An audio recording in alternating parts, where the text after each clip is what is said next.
Holy shit! Marvel Studios heard me. They heard me in the very last video I did. They heard me say that when the Avengers Endgame poster comes out, I want Nat to have her red hair. And boom!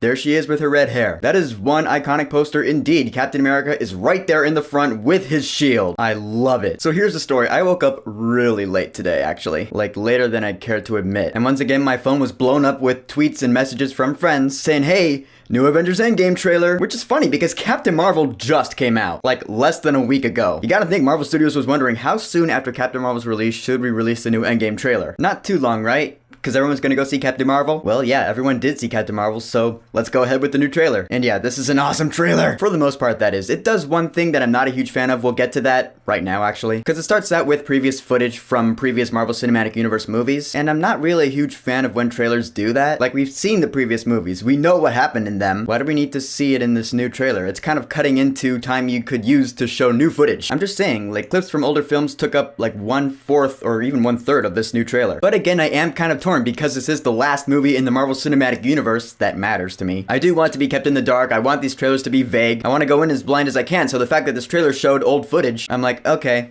at least you're not showing more new footage. I'm kind of contradicting myself, but you know what I'm trying to say, right? And it does make it reflect. You know, the Marvel Cinematic Universe has been around for 10 years now. It makes you think back to 2008 when Iron Man 1 came out. If you haven't started marathoning the Marvel Cinematic Universe films yet, you're going to soon. Because I'm going to soon. It's been an incredible 10-year journey.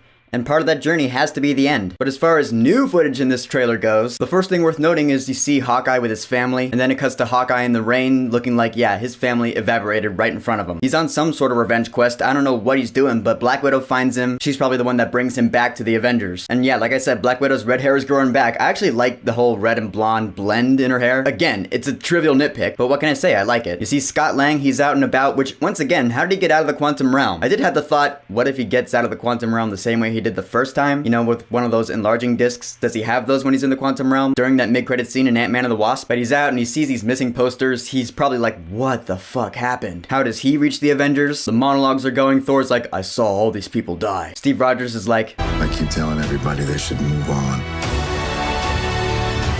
Some do. But not us. It's kind of a continuation from the Super Bowl ad, the whole not us thing. Steve Rogers, Captain America, man, I feel like this is gonna be his movie. You know how he was not that prominent in Infinity War, which kind of bummed people out, including me? I am so sure that he's gonna die in this movie though. Like that shot right there of him in his helmet, it made me realize, oh my god, he didn't have his helmet on during the entire duration of Infinity War, did he? He had a sweet beard, but he never had his iconic helmet. Which, yeah, now we get to some badass shots in this trailer. Like that shot of Rocket and War Machine, that is boss right there. That is awesome. Which again, I'm looking forward to seeing all this interaction. Like, how are these, you know, serious Avengers gonna react to Little Raccoon walking around and talking? Granted, weird things are nothing new to these veteran Avengers, but still, you gotta think Rhodey's gonna look down on this thing and be like, what are you? And then Rocket's gonna be all like, in the shallow. No, he's not gonna do that, but it's a good song though. Hawkeye's sporting a mohawk, or not a mohawk, but he does have kind of the shaved sides. I don't know, it looks kind of strange. Again, a lot of these shots are out of context. I don't know like what they're doing here. What is Hawkeye doing running from explosions? What's Nebula running towards? What is Ant-Man doing there? And then at the end, you see all these remaining Avengers. They have matching outfits. They're walking towards something. I think, and I'm saying I think, they're getting ready to go into the quantum realm because that outfit kind of looks like the one Hank Pym wore in Ant-Man and the Wasp when he was going into the quantum realm. But you see everyone in these shots except for Rocket because the shot is looking up at them and Rocket is like, you know, small. But you see Captain America and Black Widow and Ant-Man. But if you look closer, you see, surprise, Nebula and Tony Stark are there. So there's a new bit of information. Nebula and Tony Stark come to Earth. So you gotta think, okay, there's gonna be a scene where Tony Stark and Steve Rogers, they meet up again and they make amends. Or at least I hope they make amends. That's another big thing in this movie that we're gonna have to see is what happens when Tony Stark and Steve Rogers meet up again. For the first time since Civil War. You know, Tony Stark was going to call Steve Rogers on his little flip phone, but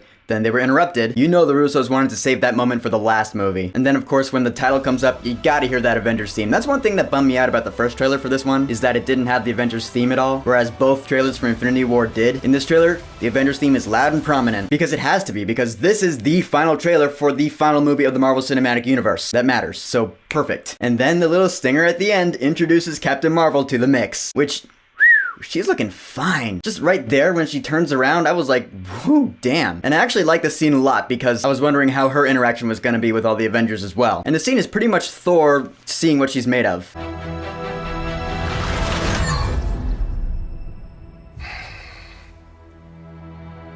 I like this one. She didn't flinch or even blink when Thor called Stormbreaker to him. She just stares at him. If I were Thor in that situation, I would be like, I like this one. Now kiss me, because she's looking good. Couple more things I want to say about this trailer. Yeah, first of all, Thanos is nowhere in here at all. I don't know how big of a part Thanos is going to have in this movie. I imagine it's going to be big. He is still the main villain, right? He's on the poster, and if you look at the poster, he's got his helmet on, which, yeah, he's gonna have his armor.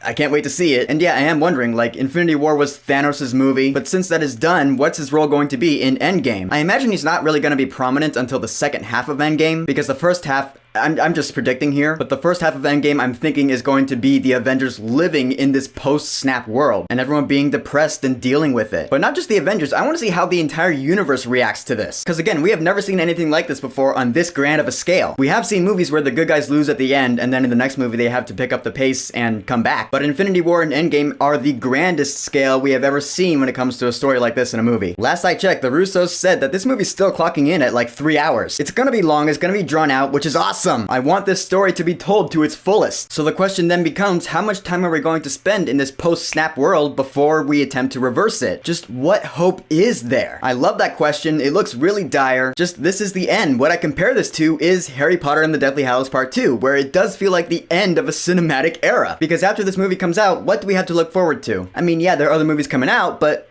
come on, Marvel Studios has been owning the movie market for the past few years, let's be honest. Really ever since 2012 when the first Avengers movie came out. Since then, they have been the king. But as a great man once said, a king's time as ruler rises and falls like the sun. And pretty soon, the sun will set on Marvel Studios' reign. So let's go out on a high note. Let's go out on the biggest bang since the Big Bang. Avengers Endgame, still the most anticipated movie of the year. So the official trailer for Avengers Endgame, I know you've seen it. What do you want to say about it? Whatever you want to say, go ahead and leave that comment. Oh, and just so you know, I am going to be out of town when I go see this movie. I'm going to be back in Boston. So once again, my review of this movie is going to be a little late. Probably not as late as my Infinity War review was. Just saying though. And don't forget to subscribe.